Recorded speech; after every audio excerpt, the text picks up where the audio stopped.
A senior fellow and chief economist at the Institute of Public Affairs, Adam Creighton. Adam, people having to pay for their own security, it should not come to that, Adam, in a first world city.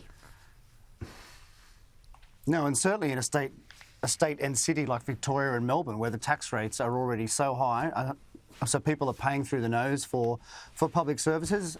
And of course, that should include a good police force, but clearly that is not happening in this case. This story is actually a little bit personal for me too, because I just moved to Brighton, and actually some of the locals that I've been talking to there have actually been talking about this crime spree. And at first I didn't believe them, but the facts are now out there. The other thing that I was really surprised about was that this is a state that had absolutely no shortage of policemen during the COVID crisis, when you couldn't even go outside without a mask on.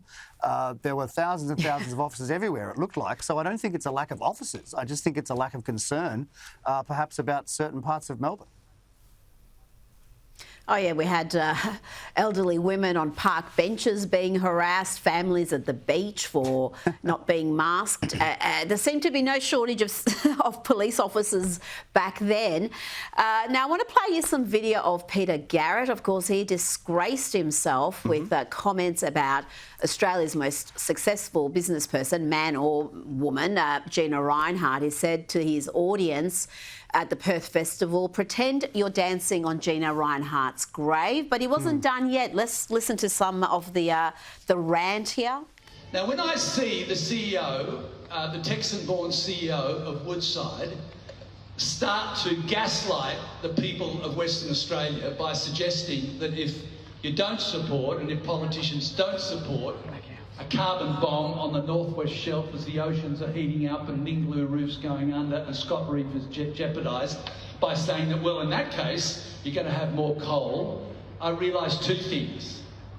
One, these people have no shame whatsoever, and secondly, they're wrong.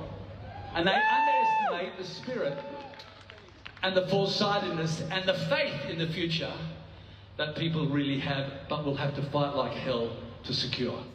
Adam, imagine paying good money to go to a concert, hoping to hear some, tracks from the 80s, last time they produced anything worth listening to, and you've got to listen to that diatribe and more. Well, look, it's probably subsidised by the West Australian taxpayers too, as well, I suspect. And of course, it shouldn't be getting a cent of that. But more broadly, his comments are just absolutely atrocious. I mean, extremely juvenile, extremely unbecoming of a former cabinet minister. I mean, what he said about Gina Rinehart is absolutely awful. She's a great Australian, and she's given back so much of her time and resources to the community. She certainly does not deserve to be spoken about like that.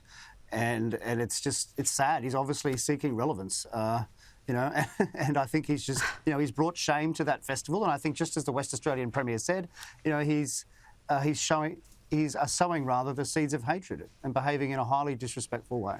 Absolutely hateful, and yet we haven't really heard much from the so-called sisterhood, who see misogyny everywhere. Tony Abbott only needs to look at his watch, and they're up in arms about that. There's a misogynistic, but these appalling comments about Gina Rinehart, Australia's most successful business person.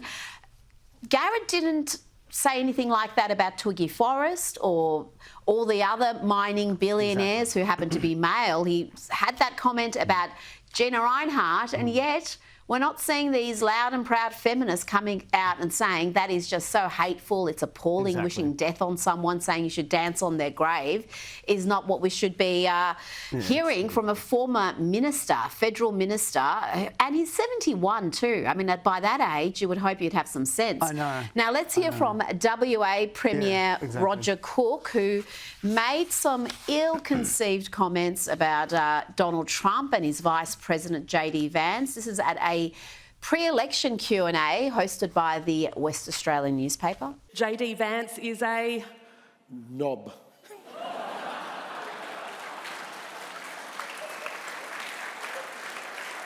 Sorry. You've got to have one unprofessional moment, don't you? That was it. Does Donald Trump still represent a dark road for the world? Well, I certainly think he represents an uncertain one. So again, let me just say, at times of uncertainty, you need a steady hand, experienced hand at the wheel. His comments on Donald Trump were, I guess, a little bit more a little bit more sensible. Still, I would say ill-advised.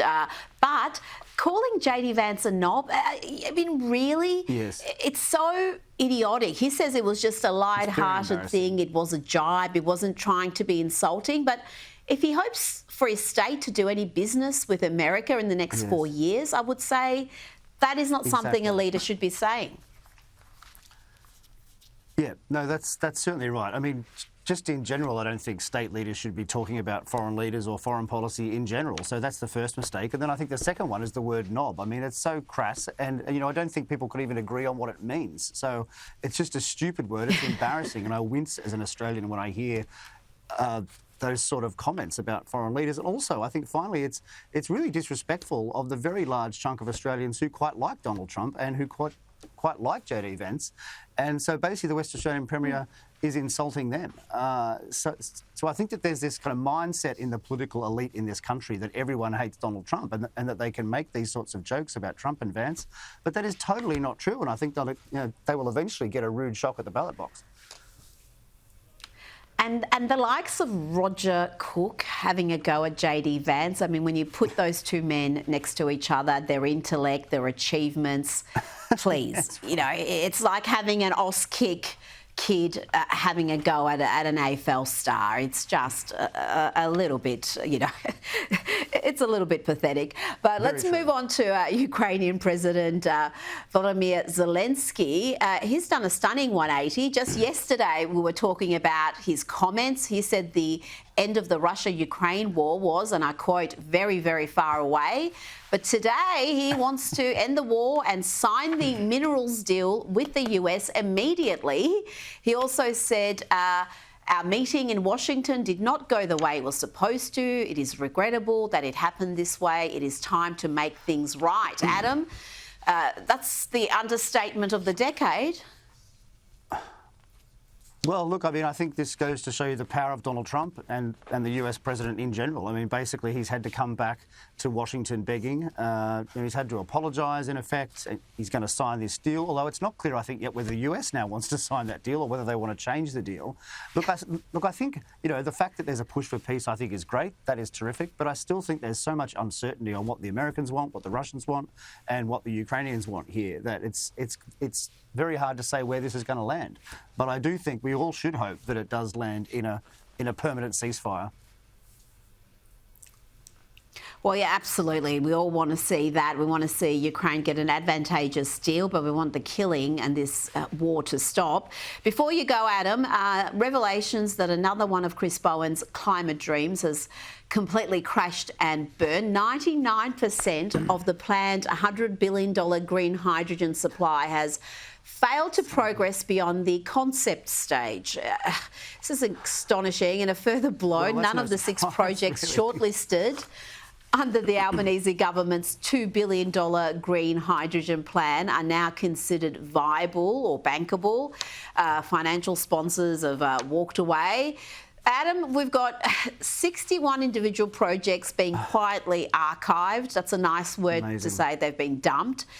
Any way you look at it, this is a disaster, an expensive disaster.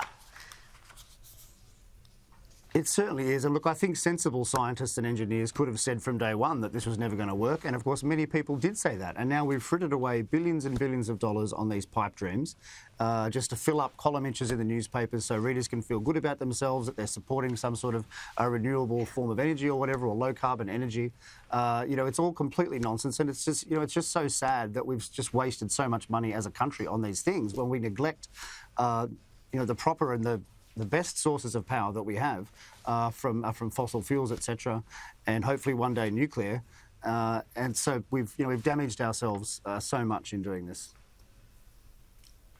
It is. It's all self-inflicted damage, very expensive self-inflicted damage. Adam Creighton, thank you so much for your time tonight.